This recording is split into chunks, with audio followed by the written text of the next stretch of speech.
नमस्कार विद्यार्थी मित्रांनो. इन्फिनिटी अकॅडमीच्या प्लॅटफॉर्मवरती मी स्वप्नील भंडारे आपलं मनस्वी स्वागत करतोय. मुंबई महानगरपालिका ची जाहिरात या ठिकाणी ग्रुप ड ची सरळ सेवेची जाहिरात प्रसिद्ध झाली काल न्यूज लेटर मध्ये. आणि आज आपण या ठिकाणी सविस्तर जाहिरात या ठिकाणी बघतोय. त्यामध्ये पद, त्याची भरती कशी होणार आहे, त्याचं स्वरूप, सगळ्या गोष्टी संपूर्ण सविस्तर माहिती या ठिकाणी मी तुम्हाला सांगतोय. इन्फिनिटी अकॅडमीच्या प्लॅटफॉर्मवरती बघा, जी काय मुंबई महानगरपालिकेची एक जाहिरात आहे बघा, ते सहाय्यक आयुक्त पदाची जाहिरात या ठिकाणी आहे. आणि ही फक्त सरळ सेवा एकच परीक्षा आहे आणि डायरेक्ट सहाय्यक आयुक्तपदी तुमची या ठिकाणी निवड होणार आहे. त्याच्यासाठी विद्यार्थी मित्रांनो, आपण इन्फिनिटी अकॅडमीच्या प्लॅटफॉर्मवरती तुमच्यासाठी एससीटी प्लस नियमावली प्लस योजना बघा, लाईव्ह आणि रेकॉर्डेड बॅच आपण या ठिकाणी देत आहोत. फी आहे फक्त 499 रुपये. बघा, 1 फेब्रुवारी पासून चालू होत आहे. सर्व असिस्टंट बघा, ही सर्व एसीटीचा परिपूर्ण अभ्यास आहे.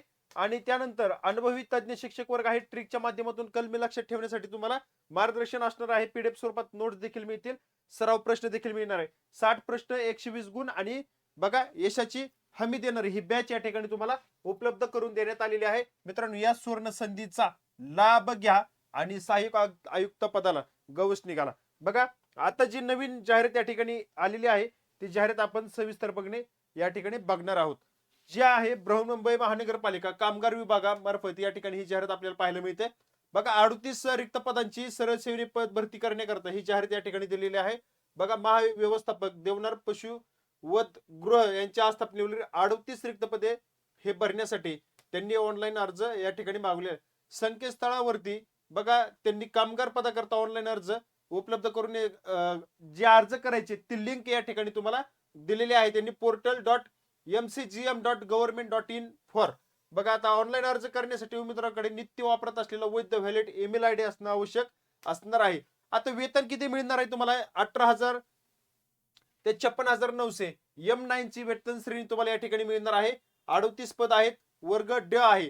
आता यामध्ये बघा, जे काय आहे त्याची आरक्षणानुसार या ठिकाणी विभागणी करून दिलेली आहे.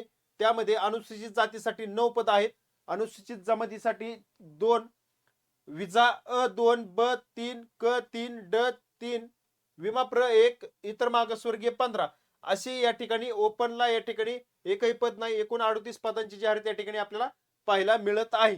बघा विद्यार्थी मित्रांनो, यामध्ये सर्व माजी सैनिक, महिला खेळाडू, किती जागा कशा आहेत ते सर्व या ठिकाणी आपल्याला पाहायला मिळत आहे. दिव्यांगांसाठी जागा नाही. कामगार पदाकरता बघा, एकच पद आहे कामगार म्हणून. कामगार पदाकरता दिव्यांग उमेदवारांसाठी एकूण 2 पदे आरक्षित असून सदर पदाकरता अर्ज करणाऱ्या उमेदवारांनी खालील नमूद दिव्यांग प्रकार त्यांनी ते जोडायचं आहे. परंतु मला या ठिकाणी दिव्यांगांसाठी जागा इथे या ठिकाणी बघूया आपण. सर्वसाधारण माजी सैनिक समांतर आरक्षणामध्ये दिव्यांग तर दिसत नाही. बघा, 4% बघा, जागा नाही दिव्यांगांसाठी, जागा नाही. पण त्यांनी दिलेलं आहे डिटेल. ठीक आहे, चला बघूया आपण. एक पद दिलंय, फक्त एक पद दिव्यांगांसाठी. किती? एक पद. ठीक आहे. कर्तव्य सूची पण या ठिकाणी दिलेली आहे त्यांनी. तुम्ही ही पीडीएफ जर संपूर्ण बघितली तर तुम्हाला या ठिकाणी सर्व गोष्टी माहिती होतील. तुम्हाला आता या ठिकाणी मी सांगतोय, फॉर्म भरण्यासाठी त्यांची वेबसाईट सांगितली, जागा किती ते सांगितल्या, समांतर आरक्षण आहे, त्या आरक्षणानुसार तुम्हाला या ठिकाणी जागा उपलब्ध करून देण्यात आलेल्या आहेत.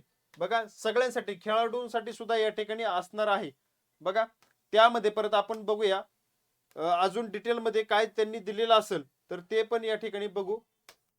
हा, तुमची जी काही शारीरिक मोजमाप वयोमर्यादा आहे तो भारताचा नागरिक असावा हे लक्षात ठेवा. पुरुषाचे वजन किमान 50 किलोग्रॅम आणि उंची 157 किलोग्रॅम असावी. स्त्री उमेदवार 45 किलोग्रॅम आणि 150 सेंटीमीटर उंची असावी. आता वयोमर्यादा जी आहे ती ओपन साठी जागाच नाही, परंतु ओपन साठी 18 ते 38 वर्ष आणि इतर मागासवर्गीय उमेदवारांसाठी 18 ते 43 वर्ष वयापर्यंत या ठिकाणी तुम्ही अर्ज दाखल करू शकता. त्यानंतर विद्यार्थी मित्रांनो, वयोमर्यादा तुम्हाला आता सांगितल्याप्रमाणे ओपनला 18 ते 38, मागासवर्गीयांसाठी 43, माजी सैनिकांसाठी 3 वर्ष म्हणजे 45 वर्ष, प्रकल्पग्रस्त कुणी असेल तर 45, खेळाडूंसाठी 43, दिव्यांग उमेदवार असेल तर त्यांच्यासाठी 45 वर्षे, अनाथांसाठी 43 वर्ष, स्वातंत्र्य सैनिक जर असेल तर 45 वर्ष, महानगरपालिकेतून प्रशिक्षण घेऊन तो जर असेल तर त्याला 45 वर्ष वयापर्यंत या ठिकाणी दिलेला आहे. बघा अशा पद्धतीने वयोमर्यादा कमीत कमी 18 आणि जास्तीत जास्त 45 वर्ष म्हणायला काय हरकत नाही.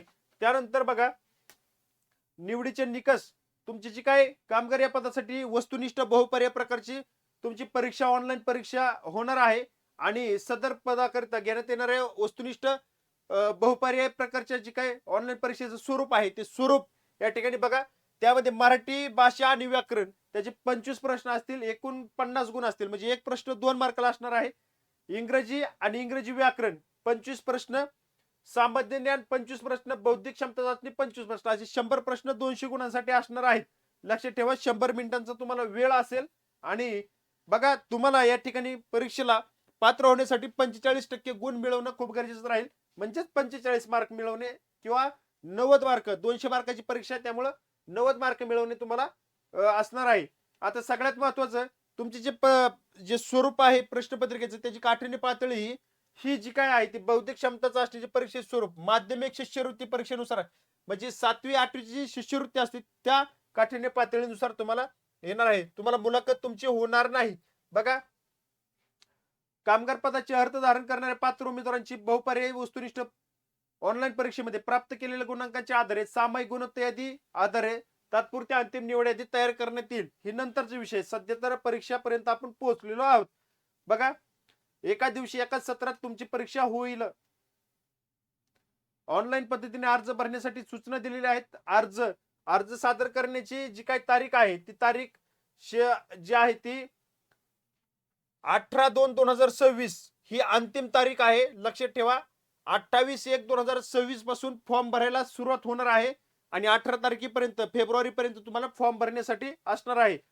1000 रुपये या ठिकाणी ओपन साठी 1000 रुपये तुम्हाला शुल्क असेल आणि इतर वर्गासाठी प्रवर्गासाठी 900 रुपये शुल्क असणार आहे. बघा दिव्यांग उमेदवारांसाठी सूचना दिलेल्या आहेत. लेखनिकाची मदत असेल तर त्याबाबत सूचना या ठिकाणी आहेत. वेगळं काही नाही, सगळ्या ठिकाणी जी काही सेम सूचना असतात दिव्यांगासाठी त्याच आहेत. वेगळ्या सूचना या ठिकाणी दिलेल्या नाहीयेत. ओळख पटवण्यासाठी तुम्हाला त्या ठिकाणी परीक्षा केंद्रावरची ह्या गोष्टी काही दिलेल्या आहेत. परीक्षेसाठी जे काय आहेत त्या सूचना या ठिकाणी दिलेल्या पाहायला मिळत आहेत. फॉर्म भरण्यासाठी सूचना काय आहेत त्या पाहायला मिळत आहेत.